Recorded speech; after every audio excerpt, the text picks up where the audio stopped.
So we're going to go into an extremely deep dive, highly detailed, mind-numbing story of all the things we've ever done and what we're thinking about the future. My apologies for the level of detail and the amount of information we're about to go through, but I just can't help myself when someone asks us to sort of present what we're doing and share what we're learning. So if you've already seen us present this, because we did present it on a webinar a few months back, feel free to leave. I won't feel bad that you don't want to watch it again. There is a bit of new information, but some of this has been presented prior, so it's okay if you are like, oh, I actually don't want to see that again. But if you do want to, if it's new to you, then I hope it's good. So I think that's the context that you need. And why don't we get going? Okay. Oh yeah. A lot of the content that I'm presenting today is explained in more detail in this report, which I picked up this morning from the printer. So you could be one of the first people to hold it in your hands, real thing. If you're from a CLT organization, please come pick it up. If you are working with a CLT organization, please pick it up, but please one per organization because we don't have too many and they cost a lot of money to print. There's some other reports here which I'll talk about, and if at the end you're like, that's exactly what we're doing and I'd like to read your report on that, you can take a report, but only if that's your case, and not just to have more stuff to take home. Oh yeah, no problem, thanks for the feedback. And if I'm doing something that I should be doing differently, and you have advice for me, just yell it out from the... Are we able to go full screen? No, we're not gonna go full screen, so... Okay, so we're coming from Parkdale, Toronto, and we'd like to begin by acknowledging that the land that we work on in Toronto is the gathering place and traditional territory of the Haudenosaunee, the Métis, and most recently, the territories of the Mississaugas of the Credit First Nations. The territory is subject to the Dish with One Spoon Wampum Belt Covenant, an agreement between the Iroquois Confederacy and the Ojibwe and allied nations to peaceably share and care for the lands around the Great Lakes and the resources as well. This is a territory that is also covered by the Upper Canada Treaties. Today, the meeting place, which we call Toronto, comes from the Haudenosaunee word Takaranto, and it's still home to many Indigenous people from across Turtle Island, and we are extremely honored to be able to work and live on these lands and in this territory. So the learnings that we're sharing today were made possible from funding from CMHC. They had a demonstration initiative. We received some funding to work to scale our community-based CLT to try to show how we could take a place-based, community-based grassroots CLT effort and scale it, make it bigger, more housing, more resources, more members, better stewardship. And so we drafted this report to try to document our learnings. It's a case study, but it's really just a story about what we do and what we're learning. So, thank you. There's two parts to this presentation. We're going to talk about scaling the CLT through holistic land securement strategies. And so that's about how do we get the land and housing. And then number two is really critical to long-term stewardship and the success of our work. It's enhancements to organizational and governance processes. So for those of you who don't know Parkdale, I'd just like to give a quick introduction to our sort of community and what sort of is important for you to know when you think about our work.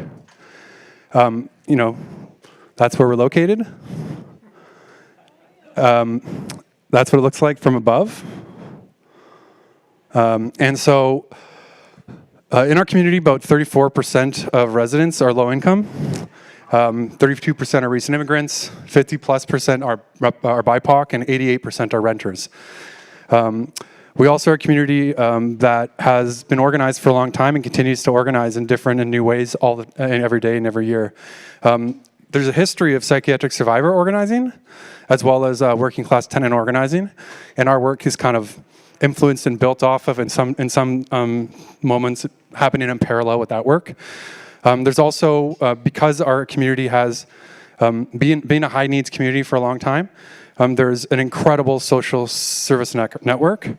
So we have 60+ nonprofit and charitable organizations active in the community in one way or another. So if you think about that stat, 88% of the people living in our community are renters. You can imagine that, when the real estate market goes the way it's going right now, majority of the people are impacted in some kind of way that's likely not positive for them. So we get started based on an experience that as real estate prices go up, as gentrification increases, we're experiencing displacement of our neighbors, sometimes of ourselves, and definitely of what we call community serving land uses. You could also call them low profit land uses.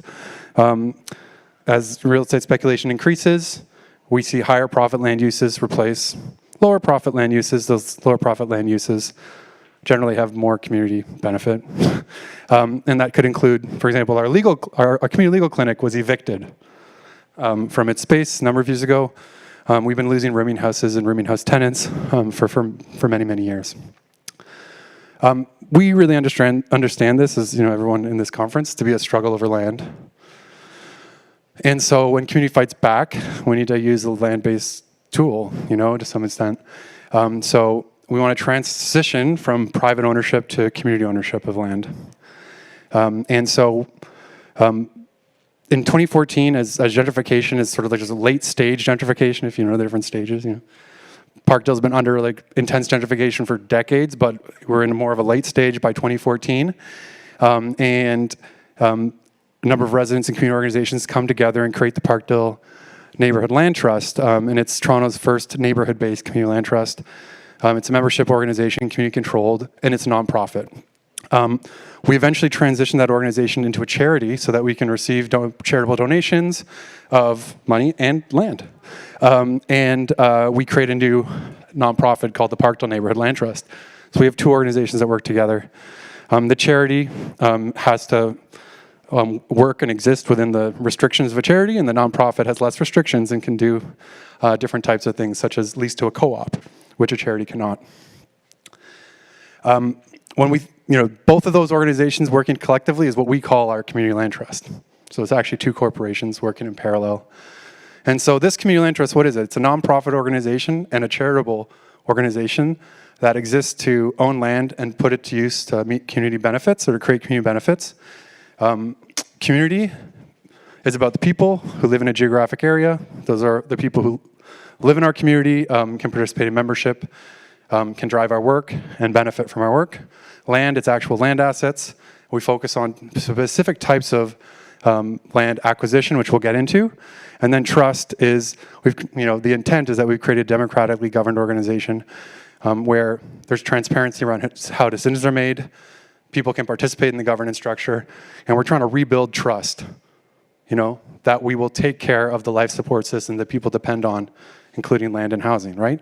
Trust that people can depend that we're gonna take care of that. And of course, many people have, most people have a lot of reason to not trust what happens in the real estate market. And we're working towards a vision, so we wanna make sure that everyone in the neighborhood can benefit from development that does not displace them, but enhances the social, economic, and cultural well-being, have equitable access to affordable housing and adequate housing, as well as economic opportunities, and that the community assets that we end up having the honor and responsibility to take care of are preserved in the long term under community control. And then we're really interested in also supporting the CLT movement, which is on clear display today.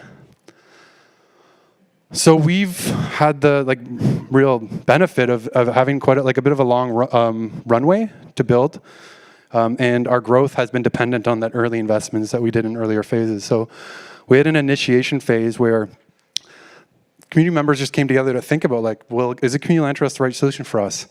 Then an interim board was formed with representatives from 7 organizations and resident groups. And that's when the organization starts. Then we work on capacity building for a number of years. And this is a period where there's no other CLTs to look towards in Canada. So we're just kind of going down to the US and visiting folks, talking to others who are interested and learning from others who are interested. So we develop a community-based governance structure, a membership model.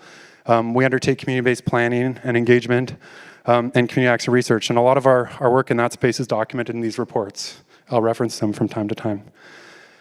And then from 2017 and 2020, we start to pilot projects because we realize people perceive the community land trust as a novel idea. It's very hard to get support for the types of initiatives we're trying to do. Real estate is not, it's expensive and it requires huge amounts of public investment as well as community investment. So there's a need to pilot what we're doing to show people it can work, to actually test the cost, how much staff resource and real resource and other money needs to be put into these projects, and then report back to those people who we want to continue to support us in the long run so we can scale. And that leads to our growth phase.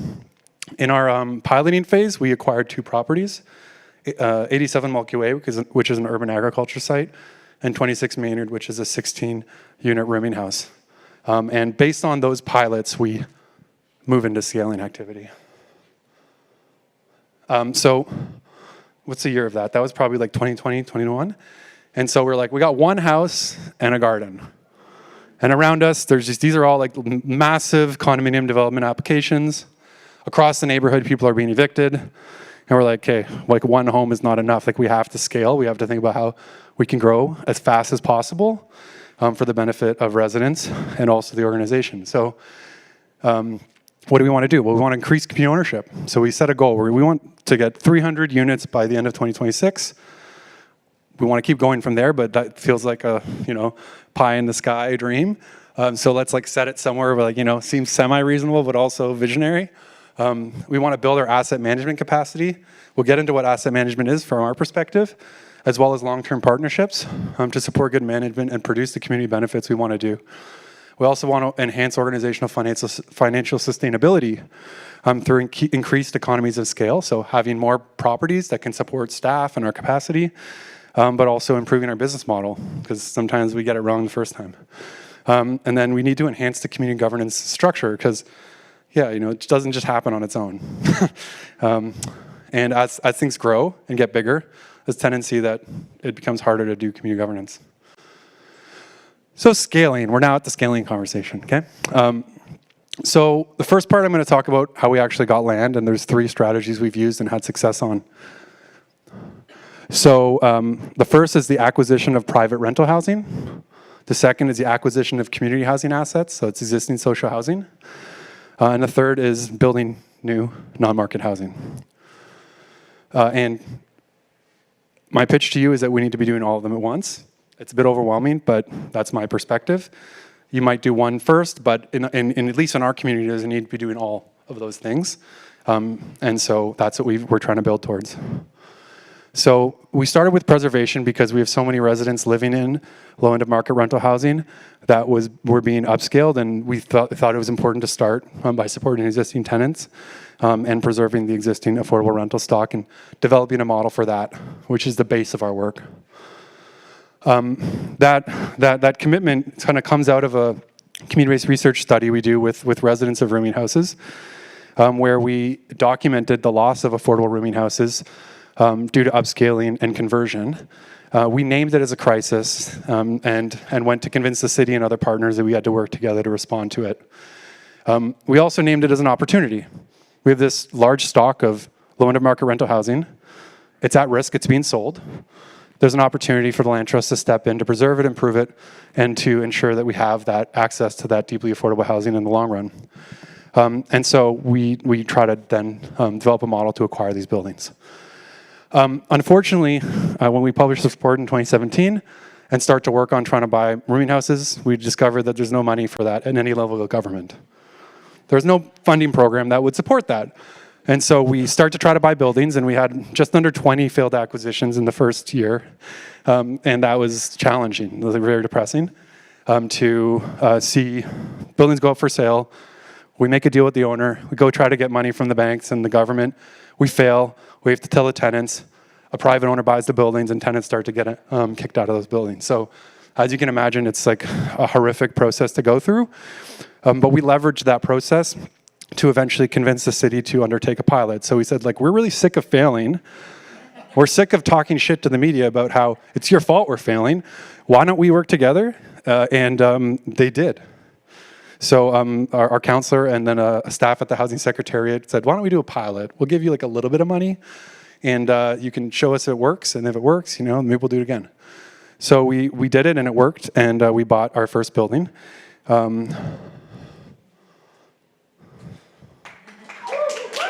Fuck yeah. Yeah, that is the response. That's 26 Maynard. That's the day we bought it. And so we leveraged the community-based research and the knowledge that the tenants shared with us, and we were able to document and share with the city and the funders. to be able to create a pilot and a success, and we showed that we could do it.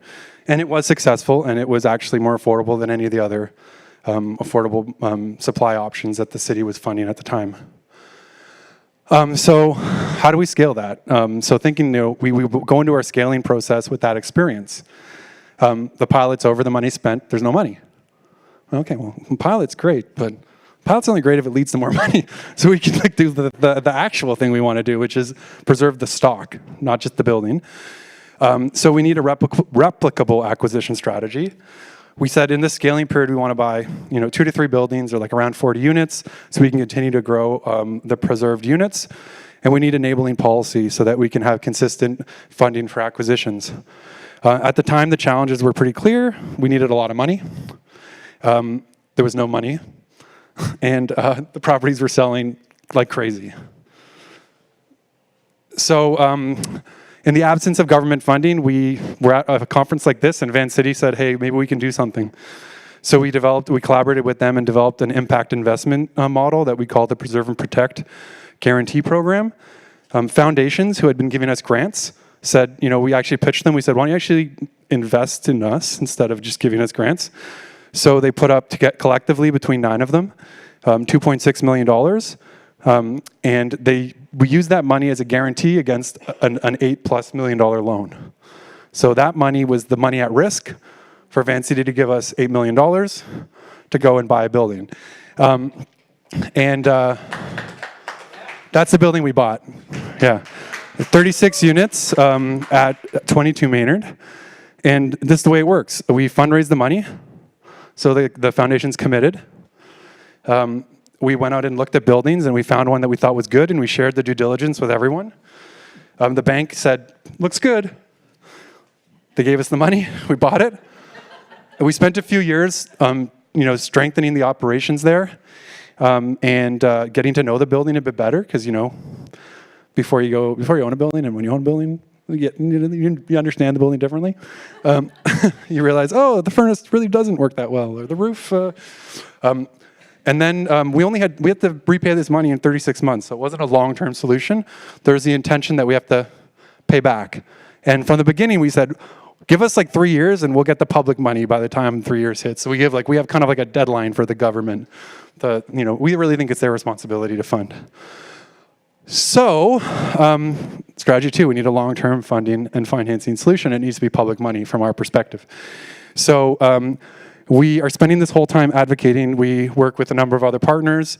We published this report on comprehensive policy and programs to preserve deeply affordable housing in Toronto. In the report, we write a proposed program. Literally, the program's written in the back of this, in an appendix. And we spend a few years in the background advocating that the city implement a new program. That's my phone. Hopefully it didn't break. And eventually, the cities, they agree. Like, I think we were saying this, other people were saying this, but there was a need to fund acquisition of at-risk rental properties because we were losing more affordable rental units in Toronto than we were building. And the city finally said, oh, we're going to put some money down to do this. So they created a program, which is a permanent funding program at City of Toronto called Multi-Unit Residential Acquisition Program. We were the first organization to get funding from that program, and we used it to pay back our investors, and we secured that building permanently. Yeah. And so, and if you're in a municipality that doesn't have an acquisition program, the city's program is really good. We designed it in collaboration with them, but also we went down to the Bay Area and met with groups down there who are using a similar program in a similar sort of like economic context. And there's a lot of like nuances of how it's structured that like are very important. You don't just need money, it needs to actually happen in a certain way, which we can't talk about now, but read the back of this or talk to us or look at that program. It's really well designed. So in the end, the project, just like, what did it cost? You're probably interested. It cost about $8.1 million at the end of everything. That's like after the secondary financing. So would it cost less if we just had the public money in the first place? So we did some capital improvements along the way because we need to replace the boiler and a bunch of systems. So it cost about $227,000 a unit. It's 36 units in that building. And the public funding, it was $150,000 per unit. And we're finding that this is generally where we're landing. We need 65 to 70% equity, 40 to 30, 20, depending on the site, financing. In order to get rent level around, so like our rents are between 70 and 40 that are on the books, and then there's subsidies in place for tenants to access RG, like rent geared to income subsidies. So in that building, there's, at this point, I think there's 21 tenants on RGI, and the average rent that they pay is 33% of AMR on average. And then there are some people who are don't qualify for the RGI who are living in the building and who are paying either the rent that they had on their lease before we got the building, or like, because we can't change their rent, like they have the right to their rent, or 70 or 80% depending on the year they came in of AMR. And I don't know the numbers off the top of my head what that is today, but generally find that we're modeling our buildings at 80% AMR in terms of like that's the revenue that needs to come in to pay for the operating costs and the financing. And then when we want to provide lower rents, we're securing rent geared to income subsidies from the city. It's annoying, but things are expensive. So some stats on that building that are very recent. 36 units were preserved. In 4 years, 17 new households have access to affordable housing at the building. The average rent paid by tenants has decreased 37% in the building from 81% AMR in 2021 to an average of 67% in 2024. 21 households have gotten deeply affordable housing through rent geared to income. And we did a calculation against the market a few months ago, equivalent units in buildings just like on the same block and around the general area. And tenants are saving an average of 63% price savings from renting with us in this building compared to an equivalent unit in that market, in the neighborhood. Thank you. Yeah. And so we don't operate our buildings. We acquire them and improve them. We hold the financing, but then we lease the buildings to other organizations who are experts in managing housing. And for this building, we've leased it to St. Felix Center, who provides property management and tenant supports. And we'll get into that a little bit more later.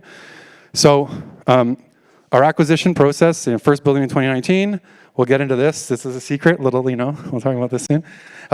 We buy that building, and now because of that funding program at the city, we're planning to buy a building every year or two through that program, and so it's a slow growth, but it means that over time we can bring more and more of the stock into community ownership. Whew.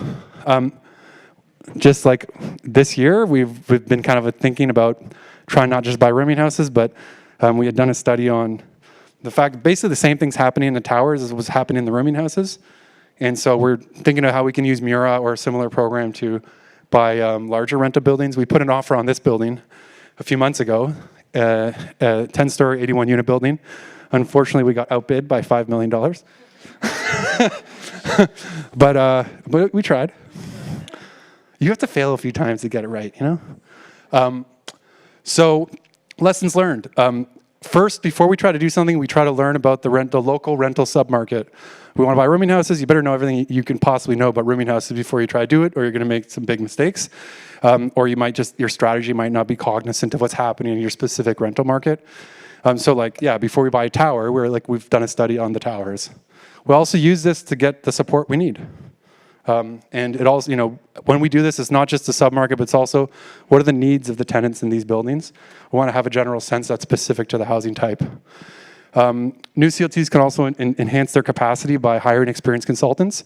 So all of our projects, we first do them with a consultant, and then once we feel confident, we do them in-house. But there's no shame in working with consultants initially. And then you can just steal their processes. I mean, learn from them. You can collaborate also with the value-aligned realtor is critical. We don't try to negotiate our deals directly with owners. We have a realtor talk to them. Somebody who can navigate the differences between private owners and what our interests are. We no longer try to buy buildings unless we have a clear line on funding or we have the funding in place. It's a recipe for disappointing people who don't need more insecurity in their lives. And it's really hard emotionally for the organization to get people's hopes up when you really don't have a clear line on how you're going to fulfill that project or commitment. Government funding for acquisitions is essential. I don't think we should be playing the game that we're going to do this all through impact investment. It's temporary, short term, and there's a limit. Government needs to invest in this. We can't pull the pressure off that. And then funding programs need to be designed to accommodate fast-paced acquisitions. Okay, next is our next acquisition approach was we knew that there were social housing assets that were at risk in the community, and we thought we could play a role of preserving them. So there was a specific opportunity that we actually took advantage of or responded to. A large social housing portfolio that was owned by Toronto Community Housing was at risk. A prior council had sold off many homes. There's smaller houses owned by a large social housing provider in Toronto. And from time to time, there's kind of a risk. Like you had a conservative council, and they forced the public housing authority to sell assets to generate revenue. We also know that smaller buildings, in this case, these were like small scattered houses, are more expensive to operate. There's also, if you sell that building, only like one household moves, harder to organize. So they're kind of vulnerable to being sold off from time to time. Tenants and local councillors in Toronto who were progressive organized and created a plan to transfer these assets to nonprofits. We heard about that opportunity, and there's a number of homes in our community, and so we responded to a request for proposal to potentially become a new owner of these assets. And we partnered with, the way the RFP worked is that you couldn't say we just like want 5 buildings because that's what we feel ready for. You had to pick a bundle, and the bundle that our neighborhood was in had 82 properties. So we got like 2 properties at the time. We're like, okay, 82 properties. So we're like, we better work with a pretty experienced organization who has the capacity to do that tomorrow if we are successful. So we partnered with YWCA Toronto, and we were successful.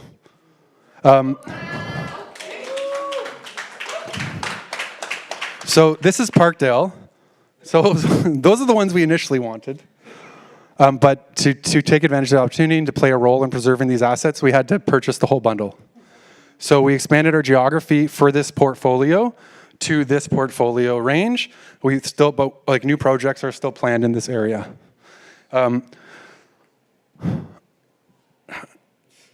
Okay. So when the Public Housing Authority is selling a bunch of buildings, because they're hard to manage, and then you're like, yeah, we'll take them. You also have to imagine that you have some questions, like, is something wrong? So we did due diligence. We always do diligence, but in this case, we're like, we need to make sure that if we take these buildings, we can actually keep them in a good state of repair so they continue to serve the community. We're not just like the new organization that people are upset with, who is not fulfilling its mandate. The risk is that you can't keep up with the repairs and the management needs. And so there's a need for like a lot of capital planning in conjunction with considering whether you're going to buy the buildings. The buildings had there were like all these different types of buildings, some low rises, a lot of some houses, some multi-unit buildings. So they're like all different. They're also like quite old, like 1988. So these aren't like brand new buildings. They need repairs. They need upgrades. So we did like inspections of all the buildings, developed a like initial capital plan, looking at like different types of repairs across the building and mapping out which ones might need tenant relocation, et cetera, because that's challenging, we knew, right? And so before we bought the buildings, we said like we got to know we have a line of sight, not just on the money to buy the buildings, but the money to repair the buildings. So we negotiated with the CMHC and the city as part of our negotiations when they said they'd like to work with us. And we secured $23 million of funding and financing for this project before we move forward on buying them. I mean, please applaud. That's like a lot of fucking money.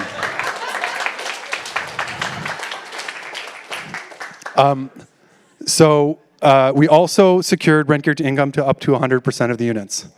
So if someone's not eligible, they don't need to take it, but if they are, they can get it. And all the new tenants who move in come from the city's subsidized waiting list for affordable housing, and it's focused on women-led households. These are mostly 3 to 5 bedroom homes, so very rare social housing opportunity. And we closed in 2022. And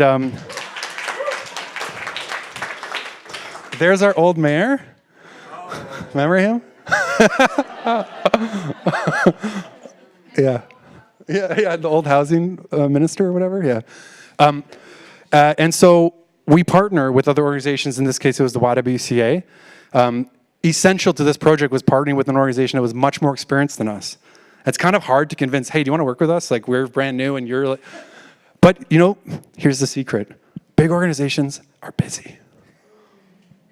So your new organization, if you have the energy to take on something that's crazy and do the legwork and get the opportunity to win the opportunity, the big organizations will happily step in and bring their resources to the table. But sometimes they don't have the resources themselves to respond to these opportunities. So, sometimes we second guess ourselves. Why would they want to work with us? Well, they want to work with us because you're the new generation of organizers in your community, and they're busy.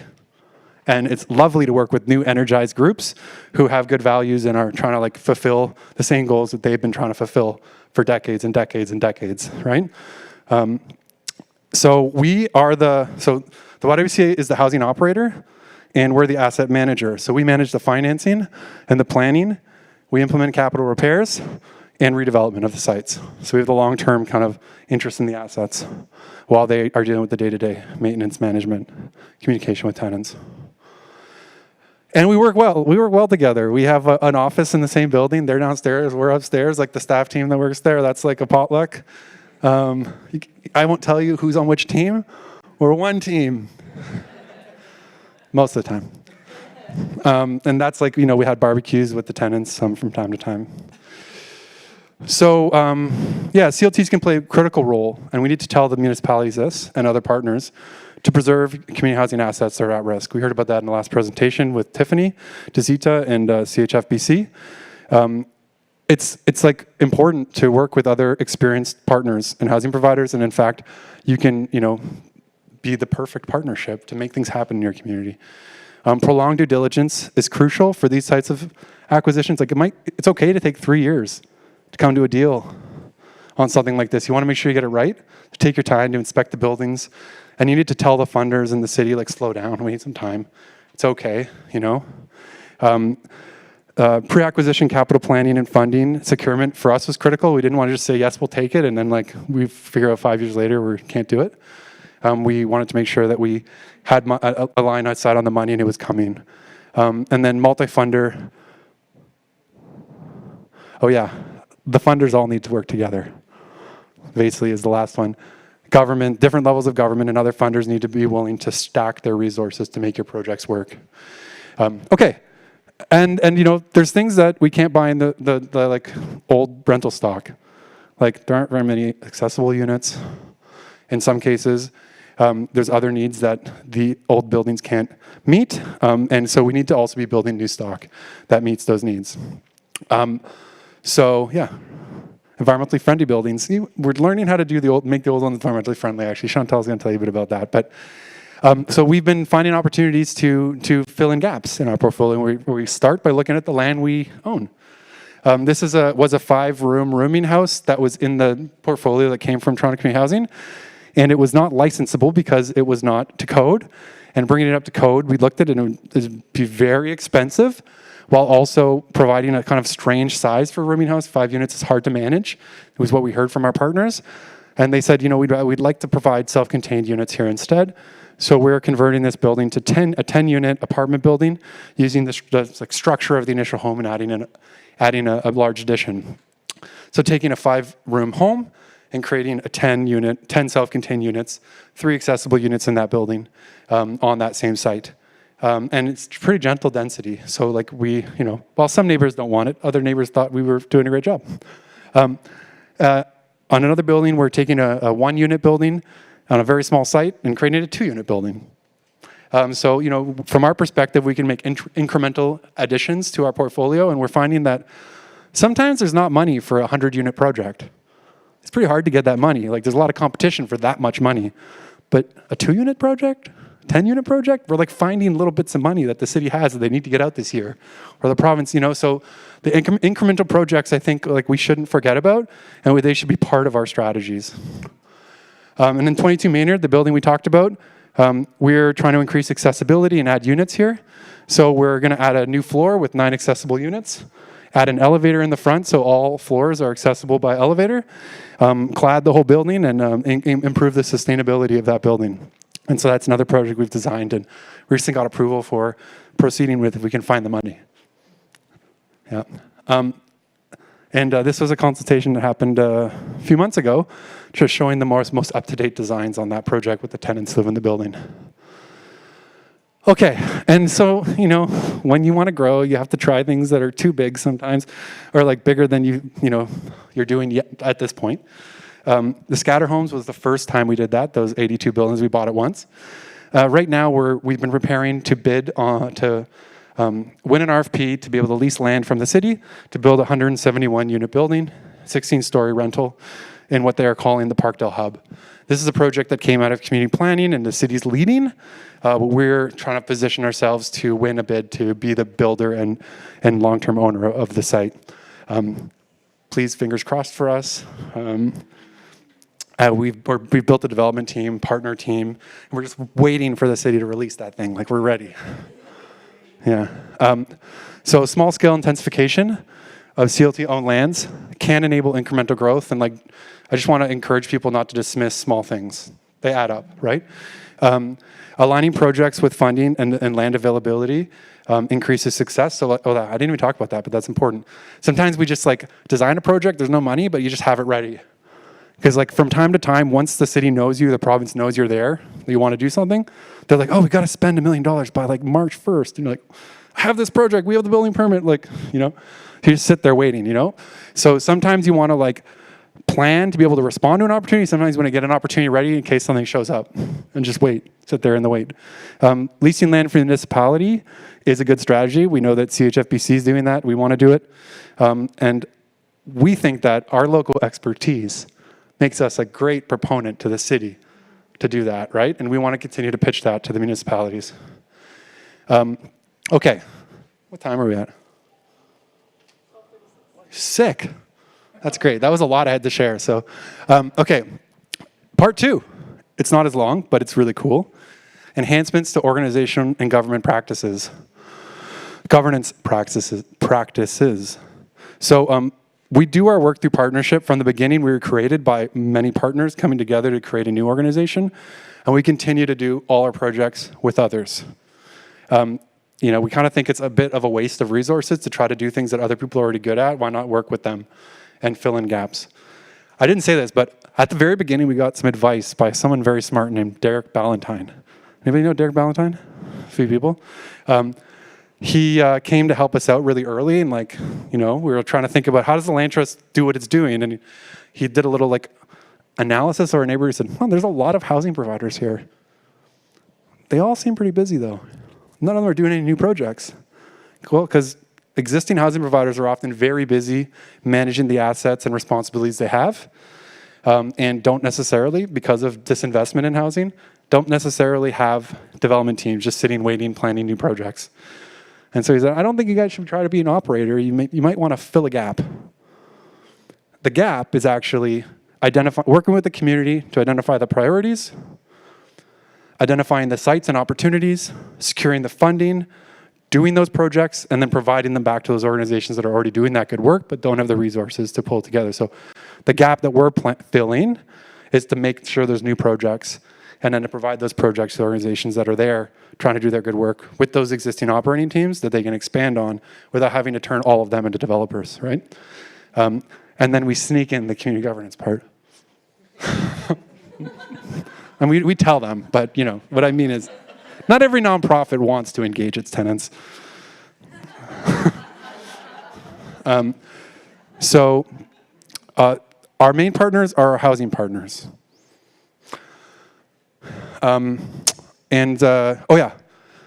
We pick housing partners both that are interested in working with us and that, some are and some aren't, but also that housing partners that have an expertise in working with the tenant population we think needs additional support in the community.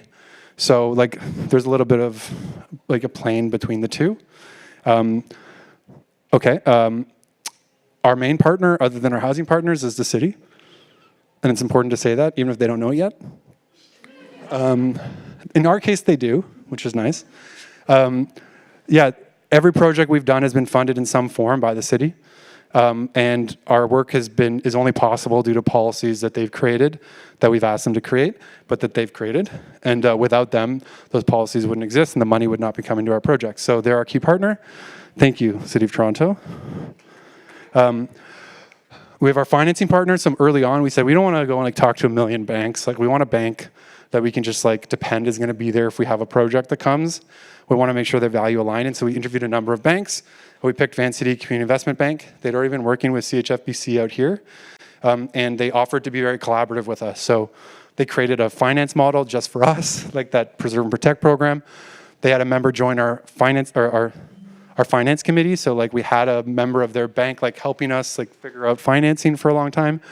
And so that's been important. So like when we put a proposal in for like a project, we have a bank that we're in partnership with. It like benefits, they're available to work with us, et cetera. So we take that very seriously. And then social employment partnerships, where we'll get into next. So it turns out that when you own housing, there's like a lot of repairs, a lot of capital projects, you're spending a lot of money. And our goal is to support our community. Of course, like we're focusing on primarily on providing affordable housing, but we're also living in a community like it's low income. Part of the challenge in terms of community being low income is that there are a lot of people who need more work, training opportunities, et cetera. There's people trying to start up businesses, et cetera. And so we think there's kind of a real big opportunity as the community comes to own more and more land. It means the community actually is making decisions around the flow of money in the community and how do we make sure that money is generating other benefits than just the affordability of that housing. And so one partnership we put together, but we're very interested in continuing to expand this, is a partnership with a social enterprise called Building Up. We contract them to renovate homes.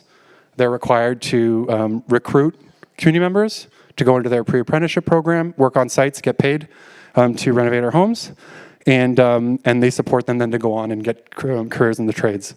And so we completed 19 renovation projects with them. They provided 6,000 hours of paid training to 69 trainees, 57 of whom have been placed into apprenticeships or full-time employment. That's a mix of residents as well as from our community, as well as residents from other communities that they're working in.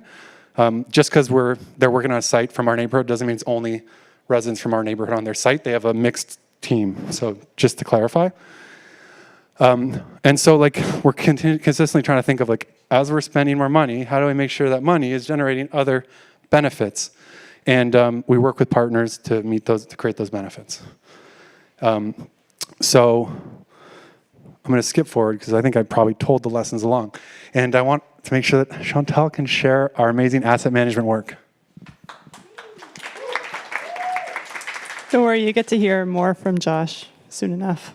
So I'm the asset manager, which is kind of a boring title. I'm an architect, and I switched sides of the table to become the asset manager of the land trust, which means now I'm the client that can boss architects around. And it also means that I can make decisions that I think are better for the house and for the stock in a way that you can't if you're an architect and you're kind of trying to convince the owner to do something that you know is better. And so I'm going in the wrong direction. I don't know where to, that one. Yeah, and so we're an asset management focused CLT, so we take care of the building. So there's a permanent position in our CLT for the asset manager, and that's the person that kind of looks after all the buildings, makes sure that the roof is repaired every 20 years like it says it needs to be, and reviews the building conditions periodically and keeps everything up to date and snug and well running, and forecasts large capital projects and things like that.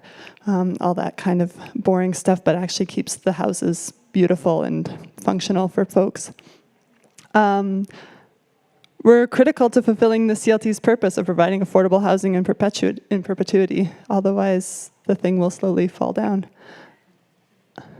We have when we got the scatter homes, for any project that we get, we do a building condition assessment, and that tells us what all the different pieces of the building are like and how long they're going to be good for and when they need to be replaced and how much that would cost. And from that, like for the scatter home portfolio, we put together this chart that talks about the different types of repairs that are needed. Like this is for substructure and shell, so like the outside of the building versus the inside finishes versus equipment like plumbing and mechanical and energy accessibility, et cetera. And so we have an overall view on what these houses need and what these properties need, and are able to sort of allocate the types of trades and the types of resources and designs are needed for those components specifically. The challenges are that, we need to have that capacity in-house. We can't hire just anybody or have just anybody in charge of something like that. It's important to have folks with kind of really good understanding of buildings, and especially these specific types of buildings. Houses are a lot different than towers or other stock, and so knowing sort of what these houses need and how to take care of them and how to plan that work, and what kind of things could be hidden in those walls is really important. And so we're doing detailed scoping and design work on all those projects, and assessing all those houses and putting together projects that we can then tender out to contractors to do that work, to spend the money that we acquired with it, or that we've been borrowing from it to do those repairs.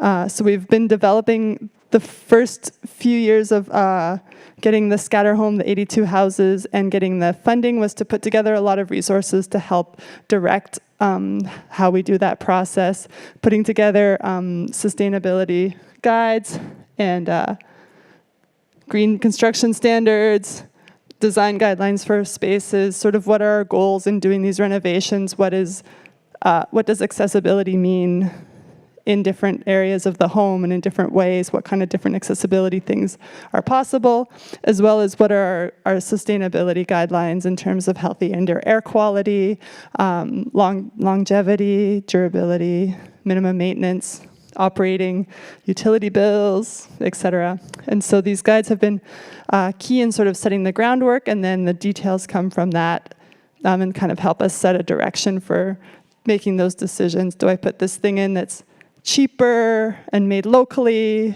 or do I put this other thing in that lasts longer but comes from China? Like, these types of things, you're always kind of balancing these decisions. And that incorporated our social procurement and sustainability action framework, which ties into that as well. Trying to especially use local materials, sustainable materials, hiring local companies and local contractors, and trying to kind of keep the money in our communities and do appropriate things while also hitting those goals of indoor air quality, constructability, good sustainability, healthy materials, et cetera. We also have a target of minimum of 25% improvement in energy efficiency on these properties. We're currently slowly transitioning off of gas where the opportunity presents itself and moving to electrification. And we're also doing things like insulating, air sealing, new windows, full guts where necessary, overcladding, mechanical system upgrades, providing ventilation, a whole host of measures that tie into that. We've also recently secured some deep energy retrofit funding on a portion of the portfolio, which will allow us to target a 70% reduction in utilities and an 80% reduction in greenhouse gas emissions on a section of our portfolio. And so that's really exciting to implement that in the next 2 years. And so it's hard. We only have 5 years to spend this money, and so we've been really working hard to get all these pieces together, and while also trying to get projects out and continue to try to get projects out, and effectively use our time, use consultants as necessary, get contractors the work, dealing with all that scheduling and trying to get the work happening as fast as possible. So we do detailed project level scopes. We sort of we look at each property individually and plan out the work on that property and decide how we're going to divvy it into packages of construction, depending on the situation, both with the context of the repair work and the tenants and what kind of supports they need, and kind of putting these complex projects together and getting them out the door. We do detailed scopes. We let tenants choose finishes and materials where appropriate as well. And so to date, we've completed about 40 projects, and we have 15 more in construction right now with a total contracted cost of $8.2 million. We have 8 projects in procurement, so that means contractors are pricing them out, and 32 projects that we're developing for the near future. as well as more the year after. And so to ensure funding is available for such investments for the future, we mandate that all operating partners make a monthly contribution to property-specific capital replacement reserves. So specifically, they typically range between 4 to 8% of operating revenue, so that after we've got this big pile of money that we've spent on the projects, we're still building a reserve and we're still getting funding to continue to be able to replace that roof in 6 years' time as well, and keep doing improvements beyond this current phase of money. And this is one of the houses we overclad. We put this siding on. It used to be a pretty leaky house. And skip that one. And tenant consultation and support. Yeah. So we talk to tenants. We tell them about what we're going to do. And we work with them. This is a tenant consultation meeting we had recently for one of our multi-units about the work that we're doing. And this is our tenant engagement coordinator with some tenants in a newly renovated their house that we moved them out of and then moved them back to after we were done. And we had some good lesson learned. Capital planning is a core asset management function of CLTs. We have scattered portfolios and older buildings, so they require enhanced asset management staff capacity, a lot of in-depth knowledge and a lot of detail. It's different to have 80. We have like 60 roofs instead of just one roof with 200 units. And so it's a lot of specific things. And project management fees are critical to support our work and our team's work. And it's another thing we learned is that it's good to have good software at the beginning to help you process and use this information. I can talk to you more about any of those topics. Thanks so much, Chantal. Chantal is doing amazing work. We used to have like one staff for many years, and then we had 2 staff, and then now we have, most recently we had like 4 staff on Chantal's team. So like most of the work in the land trust is stewardship. The stewardship of the buildings. It's like a huge amount of work, and it's critical. We're in a time, so I'm just going to say something about the business plan. Some of you are probably interested in this. So just a few notes. Like, we started almost fully dependent on foundation and government grants. Like, this is at the beginning of right before the growth plan. We still had a lot of money coming in because we were doing a lot of research. We had a lot of activity. But a majority of that revenue is coming from foundation grants and government grants, some lease revenue from our initial projects, some donations, and a tiny amount of fees. We're transitioning to try to become more self-reliant. So, from 3 to 38% on fees. And what that means is that, and I'll actually go through some of the fees, and so I won't say it right now. And we're reducing our overall demand on the foundations and government. Government's actually giving us a lot more, but they're giving it to us in loans. So it's not in the operating budget. So this is a very big number when you look at how much they're putting into the buildings. And our lease revenue is also increasing. So over time, we want to continue to actually be able to support the organization through these 2 lines: lease revenue and fees. And it's going to take some time. We used to think, if we get to 300 units, we'll be sustainable.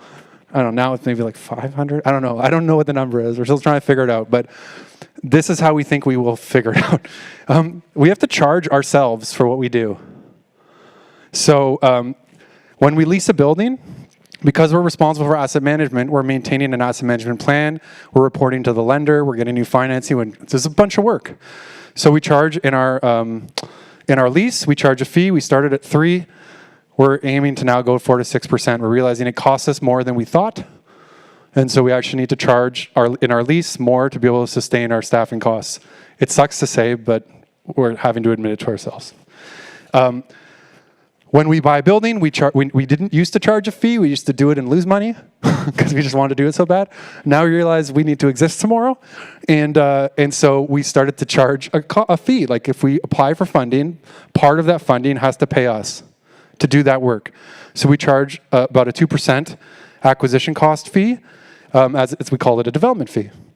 When we do new construction, we also have a development fee, and it's different based on projects. We're going to a 1 to 6% depending on the size of the project, new construction development fee, and then capital project management fee, so all our staff that are managing these projects, hiring contractors, scoping, reporting, visiting sites, they have to be paid for. And so we're charging fees, and we started at 2 to 4, and we're realizing it's about 5, and that includes the administration, the financial administration, and the management. And then from time to time, other people want us to do work. We used to just give advice to everyone for free. We decided we can't do that anymore. So we give advice to CLTs for free. But if the city calls us for advice, or the bank, or a consultant, then now they hear a price. So yeah, like we want to move towards being self-reliant as much as possible. We ought to respect this experience and capacity we have, and so we can also pay our staff like the appropriate wages they deserve, which we continue to have to increase constantly too, right? We also know that we need to have different types of funds we didn't know we needed from the beginning. This year we're looking into establishing a revolving development fund. So when you do new construction or project, you need cash flow money. So we just need like 3 to 5 million sitting in a bank at all times. I know it's a lot of money, but we need to find it so that when we do new projects, there's money to cash flow those activities. We need an organizational reserve fund. So if we ever get into crisis, there's some money to live off for a bit. And we need to consistently raise our staff's wages so we can keep good staff, because your staff are your main resource to keep the buildings doing well. What's the time? Sam is going to talk about governance for 3 minutes, then we'll say goodbye. Sam is the former chair of our board, and Sam recently left because he's doing amazing things, but he's here, so I asked him to talk about governance. Thanks, everybody. It's going to be like the fastest run-through ever. Community governments. As Josh said at the very beginning, trust is essential to this whole operation, and I think that the governance structure is kind of how we actualize that, right? It's all about, as I said, it's about trust, it's about being accountable, it's about including a participatory direct governance model into our whole structure. And at the very beginning, Josh mentioned that there's the PNLT, the nonprofit component, and the NLT, the charitable structure. I could spend a long time talking about how these things work together, but the point is that they are like nested dolls of our operating governance model. And those aren't the only 2 dolls that we have in this little section. So here we are at one of our joint board meetings where, again, we don't always meet together, but we regularly do meet together. And this is important to have both the independence, but also the like interdependence between the 2 boards as well. More just like glamour shots. But as I said, not the only 2 components. We also, and I think it's very essential to how this all works together, that we have technical advisory committees who bring external expertise. Obviously, we have a lot of expertise on our 2 boards, both community expertise as well as professional and expertise as well. And we have to be dynamic. We have to be flexible. As you have heard, we've gone through, even in the time that I've been on the board, I joined the board really at the beginning of this growth phase. I've seen this organization grow from 2 properties to 85. With that comes growing pains and challenges, not least of which is the competing priorities and dynamics between the different populations. Even between, say, those 2 properties, right? The interests of the garden group are different than the interests of the residents. And as we start to expand beyond Parkdale, different communities, different neighborhoods, each building basically is its own little constituency. This is one of the challenges that Josh noted at the beginning, that it makes it hard to organize among the tenants to resist change and different dynamics. We recognize that, and we're trying to build that into our model, how we work together. We're trying to bring everybody together. It is challenging, but I think it's vital and very important to this work. To that end, tenant advisory committees are an essential component of that. We need to create, maintain, might even say steward, a forum for these voices to be heard. And again, it's not easy. It's not easy to be responsive and dynamic as we go here, but we must try and we must make it work. And as we go, like I've seen already, that we get better at it. But the only way that you can get better at it is by making that explicit effort to do so. And really, this all goes back to these reports, certainly, but I think this is sort of full circle, back to the beginning. We started off with an engaged population who turned that engagement and that activism towards research. We turned the research into recommendations, which in turn create impact, and we go back again. Constantly revisiting, constantly reevaluating, constantly moving forward, recognizing where we fall short, and doing better. And this is sort of the cycle that we maintain here. I've probably used up all the time, and so I guess we wrap it up here. Yeah. The last point there is really, you can't stop doing engagement. Like, even though we have buildings and renovation projects, like, from time to time, we feel that we need to return to doing community research, et cetera, and it's a way to continue to engage with new residents on new issues. And what we find is that the more research and engagement we do, at each phase, we meet new people who want to get involved.